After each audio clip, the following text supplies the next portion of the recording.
God will tell you secrets that will change your life. The second thing that being alone with God does is that it takes you to a place of consecration. That's where God starts to reveal to you who you are called to be and what you are called to do. Mary was not in a singles women's fellowship when they called her and said the angel called her. She was alone. There are times where God needs to speak to you about deep things. He needs to isolate you. When God was going to tell Mary how she was going to be a part of changing the world, he spoke to her alone. He did not call family meeting.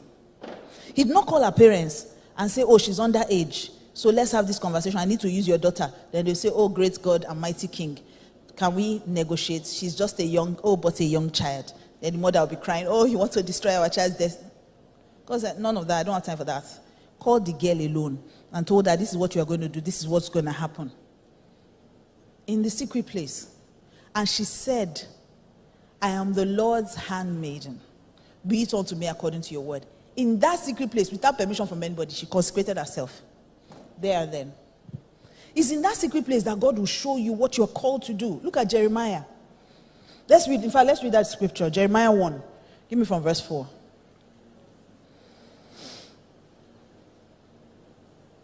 Please, can you give it to me on this screen? Reading it here makes me feel dizzy. Here. Thank you. It says, the word of the Lord came to me. This is Jeremiah saying. He didn't say the word of the Lord came to us. So a lot of times when people say things like, oh, I want to be able to say God spoke to me, you have to spend time with him for him to speak to you.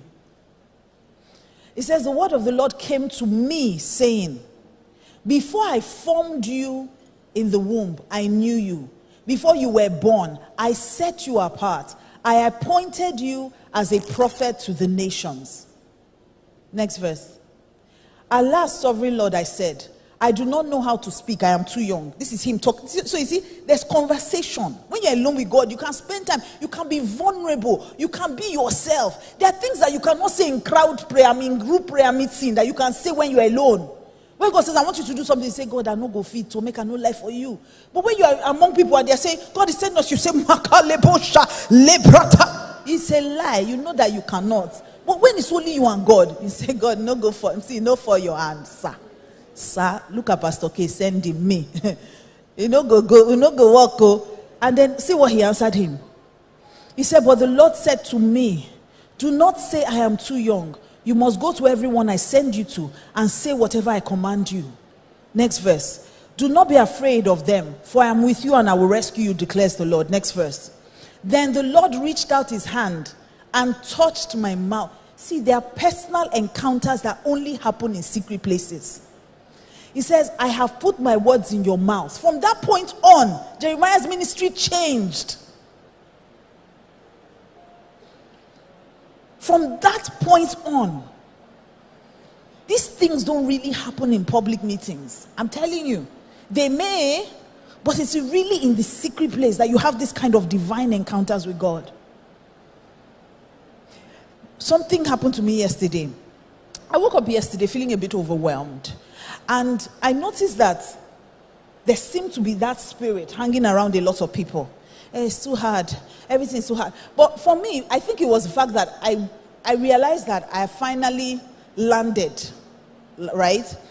And I now had the chance to be tired. I don't know if I'm explaining it right. You know, when you're traveling, preaching, doing adrenaline, all those things, you are helping people, you are blessing people, asking questions, you can't not even be okay. But I've been at home for like 2 weeks. Then I now realized that I can be tired. I can I'm done. Like, I'm tired. That's how I felt. I felt very overwhelmed yesterday morning. And then I didn't want to be anybody's wife, anybody's mother, anybody's I just wanted to cover my head and just lie down and feel sorry for myself. Why, I don't even know. But I was just exhausted. Maybe it was burnout. I don't know. I just felt like staying home and crying. And so now I had two options, right? I could feel that way, or I could just go and be with God. So I decided to be with God. So I said, God, see the way I'm feeling. I'm not really happy this morning. He said, get up and go and be a blessing to my daughter who is doing something so and so. I said, so I will dress up. I will do makeup. I will go to somebody's meeting. So are you hearing me? I said, I want to be depressed. I want to cover my body. I want to be sad. He said, get up, go and bless others. Do you know that, okay, I went and did all those things, and I felt better, of course. I did IG Lives explaining and all that. In fact, I was so ashamed of myself because when I got to set yesterday, I got on set we were shooting Just Us Girls series. So when I got on set where they were shooting, they were doing praise and worship. So I said, they were really excited, making noise, hey! And I said, what happened? I said, what happened? They said, hey!